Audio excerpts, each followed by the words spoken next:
Amis vapoteurs, bonjour. Aujourd'hui, review sur une box que j'avais déjà présentée il y a 3 ans, je pense, en 2020. La Freehand S de chez Limelight Mechanics.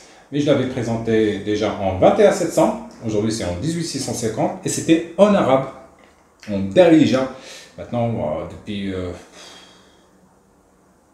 quand? En 2021 que je fais que des revues francophones. Et pourquoi pas.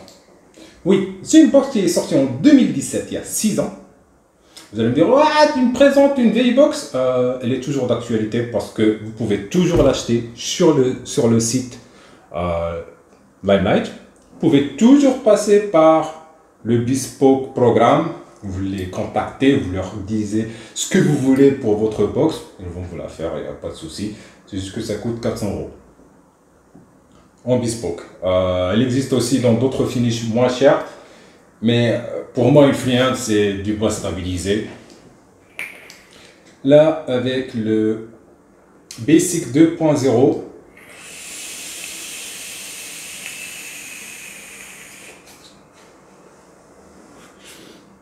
Limelight, un modeur serbe qui fait du bon matos. J'ai déjà présenté la Wicked aussi. Alors, les Boxa, c'est Pascal. Ces deux-là, il les a laissés pour réparation. J'ai fait ce que j'ai pu faire et aussi Bergy. Il a réparé un peu le bouton.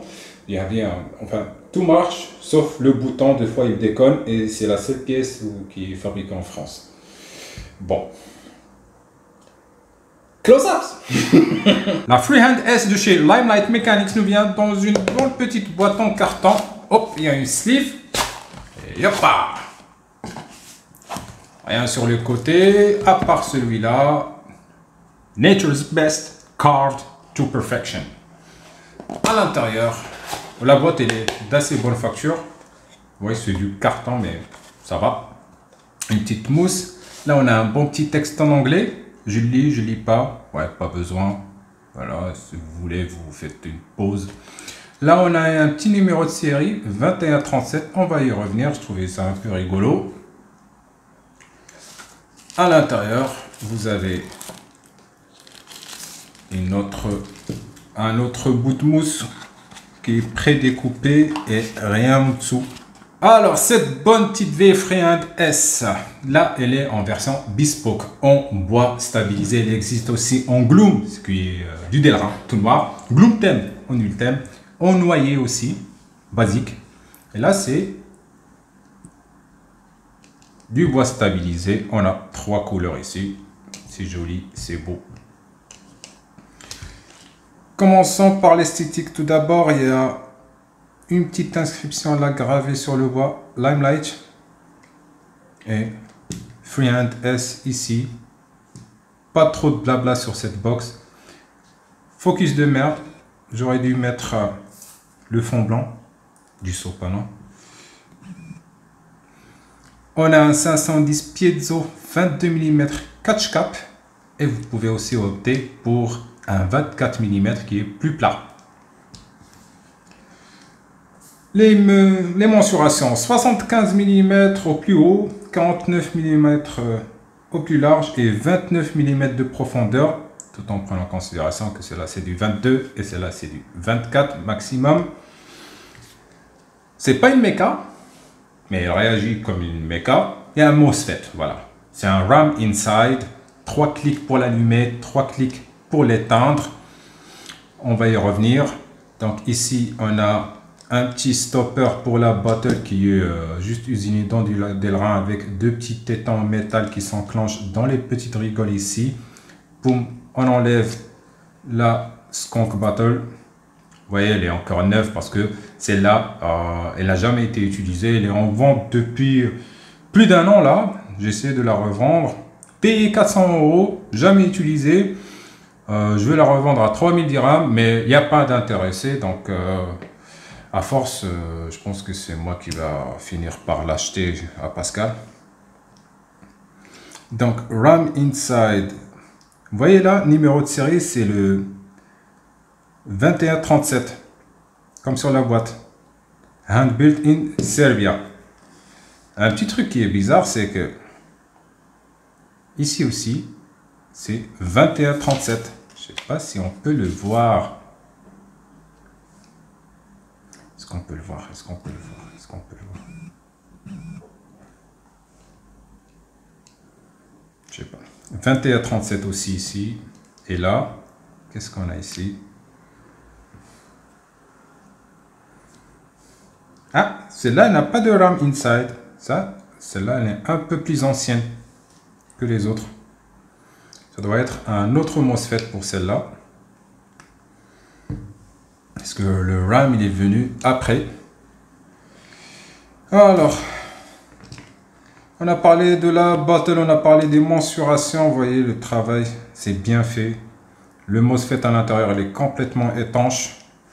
On a le petit plot négatif, enfin le bouchon de tube batterie plaqué en argent, il est inscrit négatif. À l'intérieur, c'est usiné dans la masse, vous avez le contact pour le positif. C'est une box aussi qui est très facile à démonter. J'ai démonté celle-là, une autre verte, juste pour nettoyer le 510 comme celui-là, BF. Je préfère bien le nettoyer. Alors, le MOSFET, bon, je ne vais pas mettre une batterie dans celle-là. Elle est encore neuve. Donc, on part sur la rouge. Ah, je vais laisser le dripper. Pas besoin de l'enlever parce que j'utilise celle-là. Bon. Alors, qu'est-ce qu'on a ici? Comment on opère ça? Alors, on a dit déjà 3 clics pour l'allumer. Vous voyez là, il y aura une petite LED qui va s'allumer. 1, 2, 3. Hop là. Et là, c'est éteint. 1, 2, 3. Et c'est allumé. Sur leur site, ils disent no voltage drop. Cette box est vraiment réactive. Franchement. Ah oui. Ça on voit rapide. Alors là, je suis à 0,3 ohms, je pense. Et ça va trop bien. J'aime bien la réactivité de cette box. Qu'est-ce que j'ai là? Il y a quelque chose d'autre à rajouter? Non, je pense que c'est bon là. Hop, je mets la battle.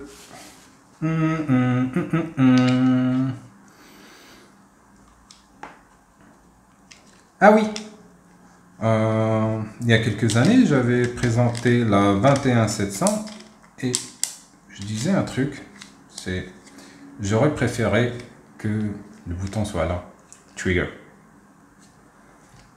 boom fire, boom skunk. Je suis toujours du même avis, mais à force de l'utiliser, je me suis vraiment habitué à faire comme ça. Ouais. Là en vidéo, vous allez vous dire c'est un peu contraignant, mais ça va. C'est pas si contraignant que ça.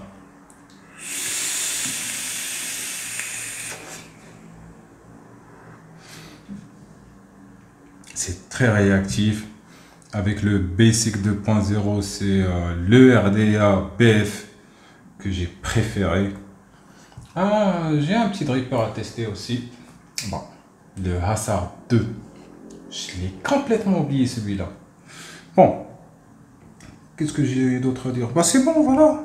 C'est une bonne petite box. Allez, on passe à l'outro. Un modeur depuis 2013 qui fait du bon travail. Vous voyez là, j'utilise la rouge. J'utilise pas celle-là parce qu'elle est neuve. Je ne veux pas l'utiliser.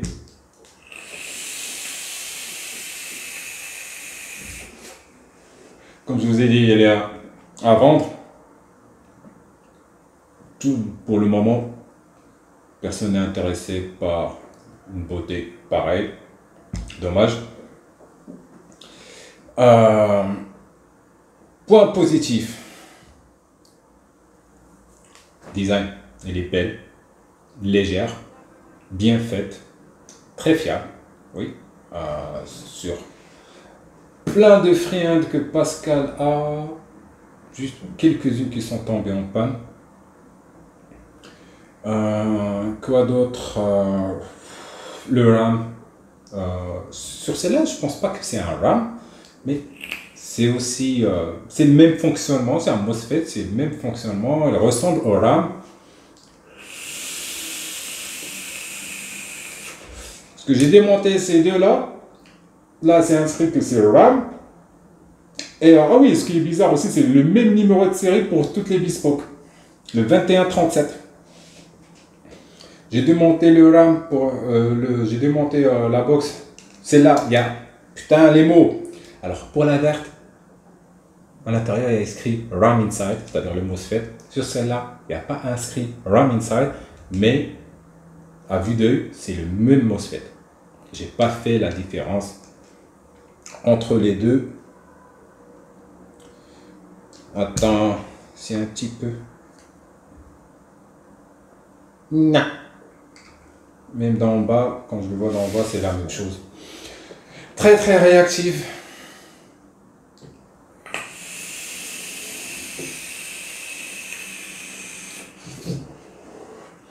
Je vape là le Pecano de chez Maison Fuel. Après cette review, je vais filmer le Pecano. Donc, même polo pour la prochaine review. Quelques points négatifs que j'ai oublié de mentionner en up close, c'est les deux vis là qui tiennent le 510. Elles ont tendance à rouiller. Alors pour ces deux-là, je les ai nettoyés, je les ai laissés quelques minutes dans du vinaigre, je les ai un peu sauvés. Je ne sais pas si chez Limeage, vous pouvez demander un hardware, une visserie beaucoup plus qualitative parce que les vis qu'ils ont mis dedans, c'est pas tip top. Donc oui, les vis, elles rouillent.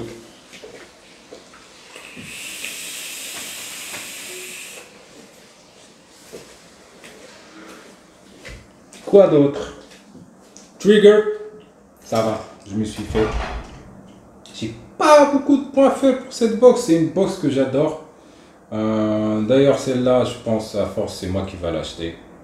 Là je la garde pour la revendre, mais je pense qu'elle va finir dans ma collection.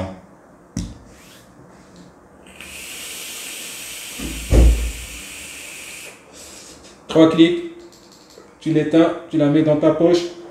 Pas de souci. Oui, c'est une boîte stable, donc c'est pas une box qui doit tomber. Si elle tombe, elle casse. Voilà. C'est comme ça. C'est assez épais ici, mais si ça tombe, ça va casser. Les internes. Oui, ce que j'ai bien aimé aussi, c'est après avoir démonté tout le système BF, le 510. C'est plaqué en argent à l'intérieur, c'est très bien fait, bien isolé, de gros joints, enfin de gros espaceurs usinés dans du Delrin. C'est bien fait à l'intérieur. À part les vis, rien à dire pour la qualité de fabrication. Oui, le 510, il est monté sur ressort. J'ai oublié, parce que je l'ai démonté aussi. Alors, c'est monté sur ressort. Votre Reaper, vous n'aurez pas de souci de connexion. J'adore cette box, je continue à vaper avec. Et je vous dis, vive la vape libre et ciao!